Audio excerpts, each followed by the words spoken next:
these words. Now, Dr. Bass, do you have an opinion, to a reasonable degree of medical certainty, whether Carl Lee Haley was able to know the difference between right and wrong when he shot these men? I have.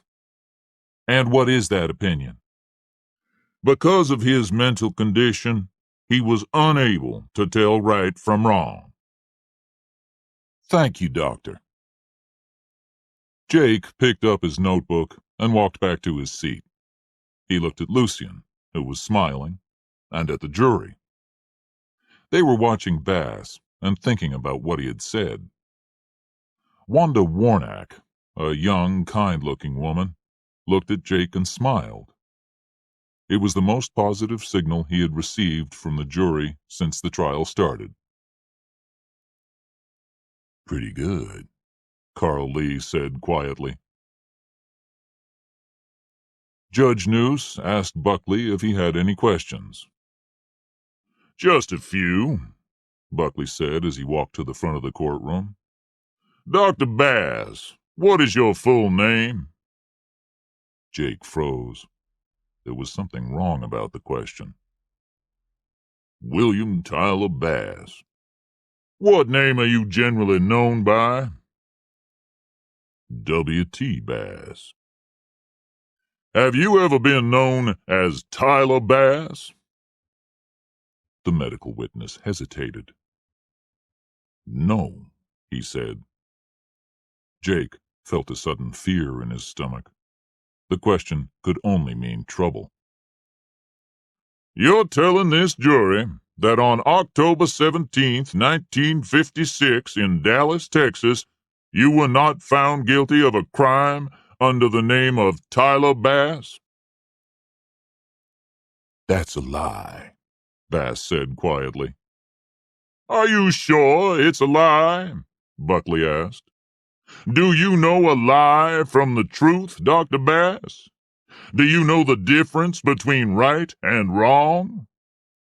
Because, Dr. Bass, I've got some photographs of you taken by the Dallas Police Department on September 11th, 1956, when you were charged with the rape of a 17-year-old girl.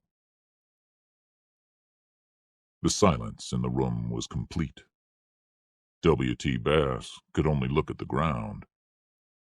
He knew that there was nothing he could say. No one would believe him. We have no further questions for the defense's medical witness, Buckley said. A speech was needed. A brilliant, emotional explanation that would touch the hearts of the jurors and make them cry with pity for Bass and for Carl Lee.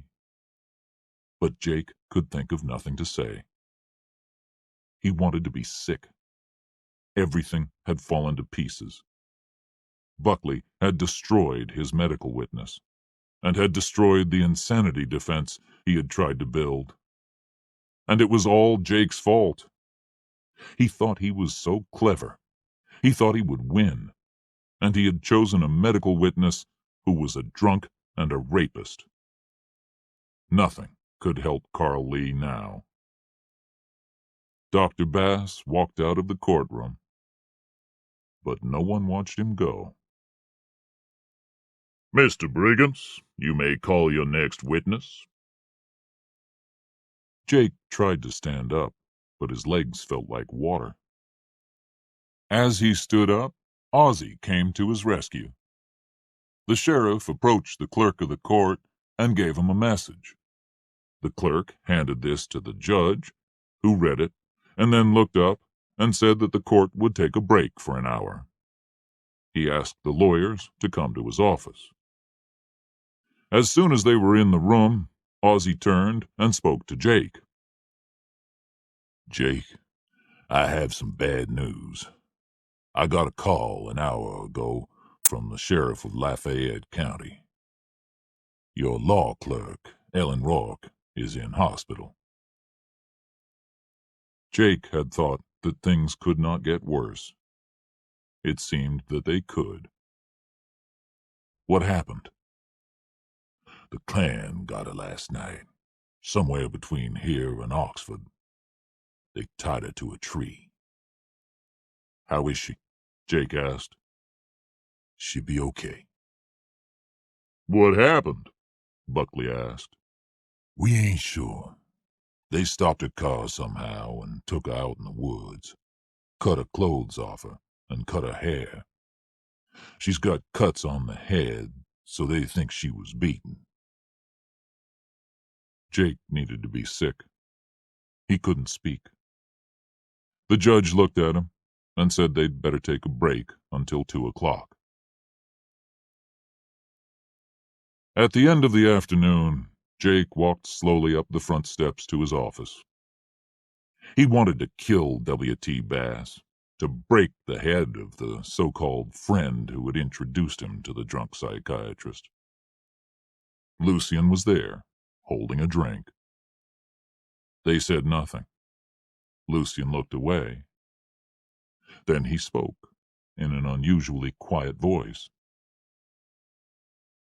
You should know that according to Bass, the girl was 17 and the daughter of a judge in Dallas. They fell in love, but got caught on the judge's sofa. The judge had big political connections and got Bass arrested for rape. But they were in love, so before he got put in prison, he married her. She had a perfect baby boy, the first grandchild. The judge dropped the rape charge, and Bass didn't have to go to prison. Lucien drank and watched the lights from the square. What happened to the girl? Asked Jake. According to Bass, a week before he finished medical school, his wife and the little boy were killed in a train accident in Fort Worth. That's when he started drinking and stopped living. Jake looked out of the window. There was nothing to say. How's Roark? Lucien asked. They say she'll be okay. I called her room and a nurse said she couldn't talk. I'll go over tomorrow. I hope she's okay. She's a fine girl, said Lucien. I feel like it's my fault, Lucien. It's not your fault. It's a crazy world, Jake, full of crazy people. Right now, I think half of them are in Ford County. Jake stayed at the office that night, talking to Lucien. He fell asleep on the sofa, but was woken at midnight by Deputy Nesbitt shouting, "Get up, Jake! You've got to go home! It's an emergency!" Jake jumped to his feet and followed Nesbitt. Adams Street was blocked by fire engines parked in front of Jake's house. The firefighters worked desperately, directing jets of water at the center of the fire. Jake saw Ozzie standing near a police car with the fire chief. The fire was brilliant. Flames came from every window across the front of the house, upstairs and down. At the side of the house, Carla's car burned inside and out. After watching for a minute or two as the water disappeared into the flames with no noticeable effect, the fire chief said, "It'll burn to the ground." The clan had done a good job. After Bass and Ellen Rourke, Jake thought he had hit the bottom. Now he began to think there was no bottom. Jake turned to Deputy Nesbitt. "Will you do something for me?" "Sure, Jake." "Drive over to Harry Rex's and bring him back. I'd hate him to miss this." "Sure." For 2 hours, Jake, Ozzie, Harry Rex, and Nesbitt sat on the police car and watched the fire burn. It burned until morning. As the sun began to appear, Jake thanked the firefighters. He and Harry Rex walked through the backyard and looked at the damage. "Oh, well," Harry Rex said. "It's just a house." Would you call Carla and tell her that? No, I think you should. I think I'll wait. Harry Rex looked at his watch. It's about breakfast time, isn't it? It's Sunday morning, Harry Rex. Nothing's open. Ah, Jake, I'm a professional. I can find hot food at any time of any day. The truck stop? The truck stop. Okay. And when we finish, we'll go to Oxford to check on Roark. Chapter 13. The Trial Ends. Clanton returned to normal Monday morning as the crowd of blacks and whites gathered in the square. The soldiers were there to keep the peace. The Klan were louder than ever. They had begun to think they might win, and were pleased with the direct hit on Jake's house. Jake felt lonely walking into the court without Ellen. He and Harry Rex had been to see her at the hospital, and she was going to be okay. She had been badly frightened, but now she was angry and desperately wanted Jake to win. He did too, but did not feel so confident. He could still remember how sick he had felt, and how he could not find anything to say when Buckley had destroyed Dr. Bass. Does the state have any final witness? Judge Noose asked Rufus Buckley. One witness, Your Honor. Dr. Roadheaver sat carefully in the witness chair and looked at the jury. He looked like a real psychiatrist. Dark suit, no cowboy boots. Buckley stood and smiled at the jury. Are you Dr. Wilbert Roadheaver? I am, he replied. Buckley asked the doctor questions, 1,000,000 questions, about his educational and professional background.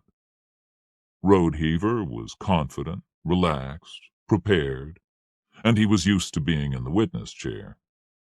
He gave good answers. Jake had no questions. Buckley then asked Dr. Roadheaver to describe his examination of Carl Lee Haley.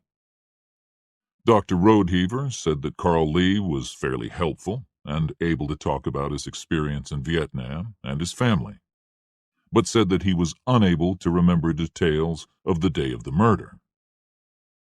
The doctor talked about the number of times he had met Carl Lee and the questions he had asked. He said that it was his opinion that Mr. Haley had carefully planned what he did, and he knew what he was doing. Did you know, asked Buckley, that another psychiatrist, a Dr. W.T. Bass, has told this jury that Mr. Haley was unable to recognize the difference between right and wrong, and that he was insane when he murdered these two men? Yes, I did know that. Do you agree with that opinion? No, I do not.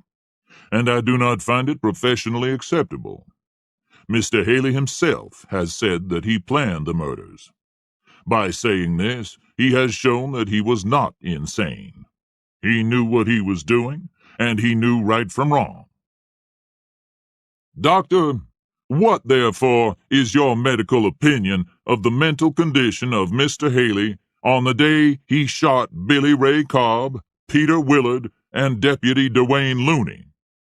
His mental condition was normal, and he could tell right from wrong. Thank you, Doctor. I have no further questions. Any questions, Mr. Briggins? Noose asked. A few questions, Your Honor. Working from his notes, Jake asked Dr. Roadheaver a series of careful questions about the theory of psychiatry. The doctor agreed that psychiatry could never be an exact science, and that there would always be different opinions. Jake then asked how many cases Dr. Roadheaver had been a witness in. He replied that this was the 43rd. Jake checked something in a file and looked at the doctor with a nasty little smile. Are you sure it's not your 46th? It could be, yes. I'm not certain. The courtroom became still. Buckley looked up from his notes and watched his witness carefully. 46 times you've spoken for the state in insanity trials? If you say so. And 46 times you've said that the defendant was not legally insane. Correct, Doctor? I'm not sure. Well, let me make it simple. You've been a witness 46 times, and 46 times it has been your opinion the defendant was not legally insane. Correct? Roadheaver moved in his chair and for the first time looked uncomfortable. I'm not sure. You've never seen a legally insane defendant, have you, Doctor? Of course I have. Good. Would you then, please, sir, tell us the name of the defendant and where he was tried? Roadheaver breathed deeply and looked at the ceiling. Jake looked across at the jurors. They were awake and waiting for an answer. I can't remember, he finally said. Jake lifted a pile of papers and waved it at the witness. Is it possible, Doctor, that the reason you can't remember is that in 11 years, 46 trials, you have never spoken for the defendant? I honestly can't remember. Can you honestly name us one trial in which you found the defendant to be legally insane? I'm sure there are some. Yes or no, Doctor? One trial? The medical witness looked at Buckley. No. My memory fails me. I cannot. Jake walked slowly to the defense table and picked up a thick file. Dr. Roadheaver, do you remember being a witness in the trial of a man by the name of Danny Booker in McMurphy County in December 1975? Yes, I remember that trial. And you said that he was not legally insane, didn't you? That is correct. Do you remember how many psychiatrists spoke for him? Not exactly. There were several. There were 3, Dr. Roadheaver, and they all said the man was legally insane. How many other doctors agreed with you? None, if I remember correctly. So it was 3 against 1. Yes, but What did the jury do, Doctor? he was found not guilty by reason of insanity. Thank you. Now, Dr. Roadheaver, you're the head doctor at Whitfield Psychiatric Hospital, aren't you? Yes. And where is Danny Booker today? Roadheaver looked desperately at Buckley, but then had to turn back to Jake to answer the question. He waited 1 second too long for the jury. They were losing trust in him. He's at Whitfield, isn't he? Jake asked. I believe so, Roadheaver said. And is this man legally insane, Doctor? I don't think so. But you said in court that Danny Booker was not mad and understood what he was doing when he killed his wife. The jury disagreed with you and found him not guilty, and since that time he has been a patient in your hospital, under your care, and treated as a patient with a mental illness. Is that correct? The jury could see that it was. And Jake then asked the doctor about 5 more cases, 4 men and 1 woman. In each one, Dr. Roadheaver had said the person was not insane. But in each case, the jury had disagreed. And now they were all in Dr. Rodeheaver's hospital.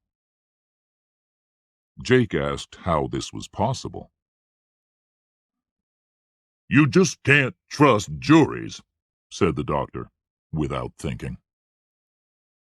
Jake looked at him with a sad smile, then looked at the jury. He folded his arms and allowed Rodeheaver's words to sink in. He waited, looking at the witness. Finally, he turned to the judge. "I think we've heard enough from this witness, Your Honor. We have no more questions." Jake knew that he had destroyed Buckley's medical witness. There were no more witnesses.